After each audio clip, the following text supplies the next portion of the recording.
তার লিগে তুমি হাসো না? হে হাই এভরিওয়ান, কেমন আছে সবাই? দীপিকা সরকার লাইফস্টাইল চ্যানেলে নতুন একটি ব্লগে তোমাদের সকলকে স্বাগতম জানিয়ে আজকে সকাল থেকে কিন্তু ব্লগটা স্টার্ট করে দিলাম। তো কালকে রাতে তো একাই ছিলাম, তোমাদের বললাম যে আমি আর যাবো না, দেখলেই তোমরা ঘুমাইছি, তারপর ব্লগটা শেষ করলাম। যাই হোক, ভেবেছিলাম ভয় লাগবে না, কিন্তু বাইরে গেলে তো এমনিতে ভয় লাগে, খালি বাড়ি, তার মধ্যে একা একা ছিলাম, কি ভয়ানক কাণ্ড। ফার্স্ট টাইম এক্সপিরিয়েন্স, কোনোদিনও থাকিনি এরকম একটা রুমে থাকতে আমার ভয় লাগে, তার মধ্যে সারাটা বাড়িতে আমি একা ছিলাম, ভাবো তোমরা একটু। যাই হোক, কখনো তো দেখো নেই ব্লগে যে আমি একা একা কোথাও থাকি বা কিছু, ফার্স্ট টাইম এক্সপিরিয়েন্স হলো। ভীষণই ভয় লেগেছে রাত্রের সময়, ঘুমানোর সময় তো ঘুমই পাচ্ছিল না, 12টা পার হয়ে গেছে তথাপি ঘুম পায় না। পরে কি করব, অভিমানটা ভেঙে ওকে ফোন করলাম, ও তো পুরো ঘুম, ফোনের মধ্যেই ঘুম। আর কি ভেবেছিলাম লাইনে রেখে ঘুমাবো, কিন্তু সেটা আর হলো না। যাই হোক, এবার সকালে উঠেছি, রাতে আমি ভীষণ ভয় পাই এমনিতেও। যাই হোক, মানুষের ভয়টা বেশি পাই, মানে চোর টোর এগুলোর ভয় পাই, বাই চান্স চোর টোর আসলো সেটার জন্য বেশি ভয় লাগে আমার। এবার উঠেছি, উঠে ঘরটর ঝাড় দিলাম, বাইরেটা বৃষ্টি হচ্ছে, এবার ঝাড় দিতে পারবো না, তো আমি এক্সারসাইজ করবো, এক্সারসাইজ করে তারপরে সব কিছু করবো। আর দেখি আজকে উনি আসে কিনা, পরে শেয়ার করছি। এক্সারসাইজ প্রাণায়াম সব কিছু করে নিলাম, এবার যাবো রান্নাঘরের দিকে। রান্নাঘরে দু একটা বাসন আছে, মানে কালকে রান্নাবাড়ির, তো সেগুলো তো রাত্রে ধোয়া হয়নি, তো এবার ধোবো, ধুয়ে টুয়ে তারপরে আমি কিছু খাবো। তো চলো আগে সেগুলো সেরে আসি, তোমাদের সঙ্গে নিয়ে এসে কাজগুলো করবো, যেহেতু বোরিং লাগছে একা একা, তো তোমাদের সাথে গল্প করে করে কিন্তু কাজ করব। তো পুরো ব্লগটা দেখবে আশা করছি। আর আমার চ্যানেল যদি কেউ নতুন এসে থাকো, চ্যানেলটি সাবস্ক্রাইব করে দিও, আর পাশে থাকা ছোট্ট বেল আইকনটিতে প্রেস করে রেখে দিও, যাতে আমি যখনই ভিডিও আপলোড করবো তখনই তোমার সাথে সাথে পেয়ে যাও। আর এই ভিডিওটা যদি কেউ ফেসবুক পেজে দেখে থাকো, দীপিকা সরকার পেজে, তাহলে পেজটিকে ফলো করে রেখে দিও, আর নিত্য নতুন সুন্দর সুন্দর ডেলি ব্লগ দেখার জন্য। তো আমি তো ডেলি লাইফস্টাইল ব্লগই শেয়ার করি, তো আমি কি করি না করি সেগুলোই তো শেয়ার করি। তো যারা যারা ভালোবাসো আশা করি সবাই দেখো আমার ব্লগ। তো চলো আর বেশি বকবক না করে কাজগুলো করি, তারপরে খাই। অনেক জোরে খিদে পেয়ে গেছে, রাত্রে 7টায় খেয়েছিলাম, যে তার জন্য অনেক জোরে খিদে পেয়ে গেছে, আর এক্সারসাইজ করাতে আরও বেশি জোরে লেগে গেল খিদেটা। তো চলো যাই রান্নাঘরে। তো চলো যাই বাইরে। আর বাইরের পরিবেশটা দেখো, আজকে একদম মানে বৃষ্টি কমছেই না, সকাল থেকে যে নামছে। আমি রাত্রে একবার ঘুম ভেঙেছিল, ঘুমানোর পরে তখন দেখি, মানে ঘুম ভাঙার পরে মানে বুঝলাম যে বৃষ্টি হচ্ছে বাইরে। আর ফ্যান থাকে তো ঘরে, ফ্যানের আওয়াজে বোঝা যায় না।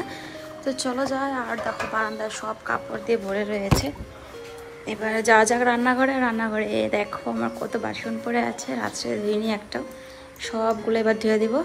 তো তোমাদের সাথেও গল্পও করবো আর কাম করব। তো চলো সঙ্গে থাকো কিন্তু।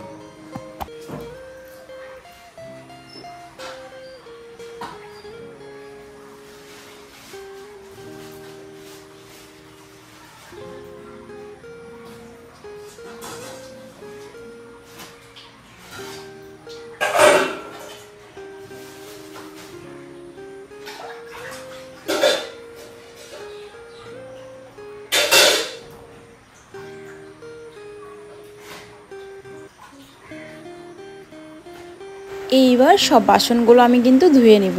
আর দেখতে পেলে আমি প্লাস্টিকে সব কিছু জমিয়ে রেখে দিলাম, কারণ যেগুলো খোসা বা তরকারি বের হয় সেগুলো আমি ভালো করে প্লাস্টিকে বেঁধে রেখে দিই, তারপরে বাইরে নিয়ে ফেলে দিই। আর আজকে যেহেতু শনিবার, সব বাসনই কিন্তু ধুয়ে দিতে হবে। আর নিরামিষই খেয়েছিলাম, তবুও মানে মনটা মানে না, যেহেতু নুন টুন থাকে, তার জন্য সব কিছু ফেলে ভালো করে গ্যাসটা মুছে নেব। গ্যাসটা কালকে দেখেছো ভালো করে সাবান দিয়ে ধুয়ে মানে মুছে নিয়েছিলাম, তো সেটা একটু হালকা ফুলকা করে মুছে নেব আজকে, সেরকমভাবে আজকে ধুয়ে দিব না। আর এদিকে দেখো বাসন দেওয়া হয়ে গেল, এবার যত নুন টুন ছিল সব ফেলে ভালো করে ধুয়ে, আর গ্যাসের উপরে দেখতে পাচ্ছ প্রেশার কুকার আর কড়াইটা ছিল, কড়াইটা কিন্তু আমি ভালো করে ধুয়ে নিয়ে আসলাম।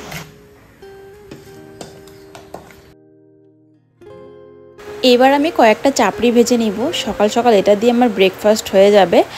আর কড়াইটা ভালো করে মাজতে পারলাম না, কারণ আমার যেটা লোহার স্ক্রাব হয় সেটা নষ্ট হয়ে গেছে, সেটা দিয়ে ভালো করে ঘষে নিলে কড়াইয়ের এই পোড়া পোড়া দাগগুলো থাকে না। কিন্তু আজকে আর সেরকমভাবে মাজতে পারলাম না, সেটা ঘরে রয়েছে, মানে আমরা যে রুমে থাকি। এখন আর গেলাম না ওই রুমটাতে, একটু দেরি হয়ে গেছে আর প্রচণ্ড খিদে পেয়ে গেল, তার জন্য ভাবলাম না এভাবে মেজে নিই, পরে আবার যখন রান্না করব তখন মেজে নিবনি ভালো করে। দেখো কথা বলতে বলতে কিন্তু চাপড়িটা সুন্দর করে হয়ে গেছে, আর একটু লেগে গেছিলো, তবুও ভালো লেগেছে আমার। আমি সকাল সকাল গুলা রুটি ভাজি মাঝে মাঝে, তো তোমরা কারা কারা এরকম করে রুটি বানিয়ে খাও একটু কমেন্ট করে জানিও। তো এখন তো কেউ এখন অবধি বললে না যে আমাকে কেউ ওগুলো রুটি খাও কিনা। সবসময় তো আমি মানে ব্লগে আপলোড করি, মানে দেখাই তোমাদেরকে যে আমি গোলা রুটি খাই। তোমরাও কি এরকম করে খাও নাকি একটু কমেন্ট করে জানিও। তো যাই হোক, আমি একটা ভেবেছি তোমাদের সাথে Q&A ভিডিও শেয়ার করব। যদি কারো কোনো কোশ্চেন থাকে আমার থেকে জানার, তো সেরকম কোশ্চেন তোমরা কমেন্ট সেকশনে করতে পারো। আমি সেই সমস্ত কোশ্চেনগুলো নিয়ে একটা তোমাদের সাথে সরাসরি ভিডিও শেয়ার করব। তো তোমরা কিন্তু চাইলে কোশ্চেন করতে পারো। তো 2000 সাবস্ক্রাইবার স্পেশাল একটা Q&A ভিডিও আপলোড করবো ভেবেছিলাম, কিন্তু কেউ কোশ্চেনই করো না এখন অবধি। তো যদি তোমরা কোশ্চেন করো আমি কিন্তু একটা Q&A ভিডিও আপলোড করবো বলছি। খাওয়া দাওয়া করে কয়েকটা কাজ ছিল, সেরকম কোনো কাজ না, কারণ বাইরে তো কাজ করা যাচ্ছে না, বৃষ্টি নেমে যাচ্ছে। তার জন্য ভাবলাম ঘরে যেগুলো টুকরিটাকি কাজ সেগুলো সেরে নিই, অফ ক্যামেরায় সেরে নিয়েছি। আর এই জলের ড্রামটা কালকে দিয়ে গেছিলো, ভেবেছিলাম ও এসে ওঠাবে, কিন্তু ও তো আসলোই না। ওর জন্য আর কত টাইম বাইরে রেখে দিব, তার জন্য কষ্ট করে হলো আমি কিন্তু নিয়ে আসলাম।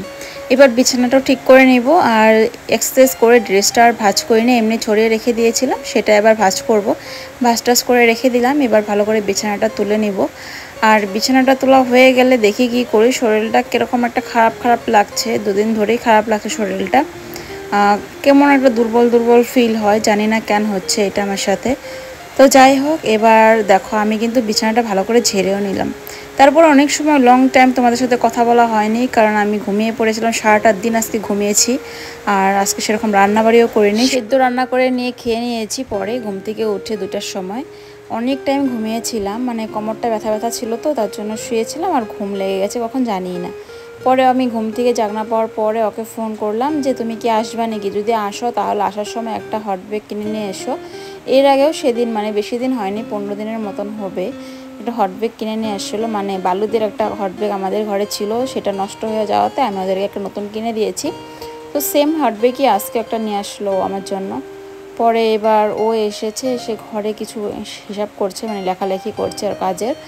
আর আমি এদিকে হট ব্যাগটায় গরম জল ভরে নিলাম। এটা এবার বসে একটু ছেঁকবো কোমরটা। হঠাৎ করে কোমরটা ব্যথা করছে, মনে হচ্ছে যে জলের ড্রামটা যে উঁচু করলাম, যেহেতু আমার ভারী জিনিস উঁচু করা নিষেধ, তবুও আমি 20 লিটারের জল উঁচু করেছি। আমার মনে হচ্ছে সেটার থেকে ব্যথাটা শুরু হয়েছে। মানে এমনি আমার কোমরের ব্যথাটা আগের থেকে অনেকটা কমে গেছে, এখন সেরকম প্রবলেম পাই না।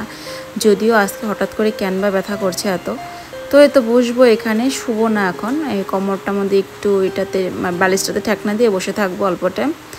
তারপরে দেখো আমি বসে আছি, ওর সাথে কিন্তু আমি কথা বলিনি আসার পর থেকে। ও আমাকে ব্যাগটা দিয়েছে, ব্যাগটা নিয়েছি, মানে এমনি দেওয়া দিয়ে হয়েছে, কিন্তু মুখে কথা হয়নি।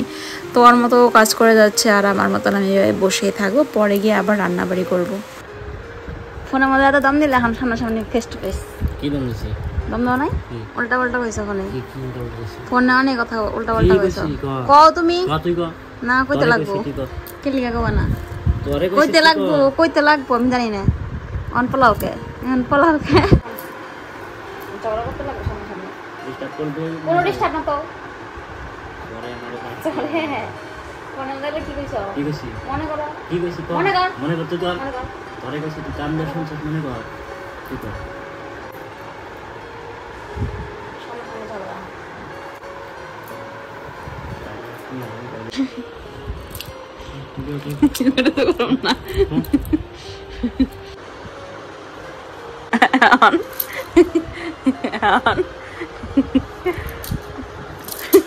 শেয়ার করি, ডেলি আসে দুটো ছোটো পাখি দেওয়া দেখায়। ওই দেখো জোড়া বেঁধে বসে আছে।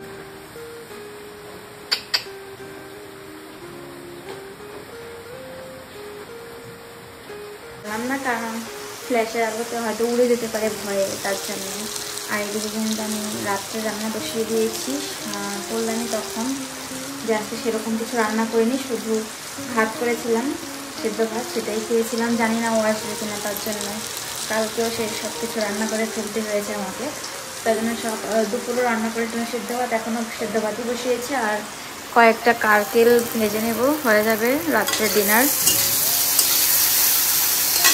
তো বন্ধুরা খেয়ে দিয়ে শুয়ে পড়েছি আমি, আর ওর খাওয়া হয়নি, কিন্তু ও দেখো সাইডে শুয়ে কি মেয়েদের ভিডিও দেখে তোমাদের সাথে শেয়ার করি, চলো।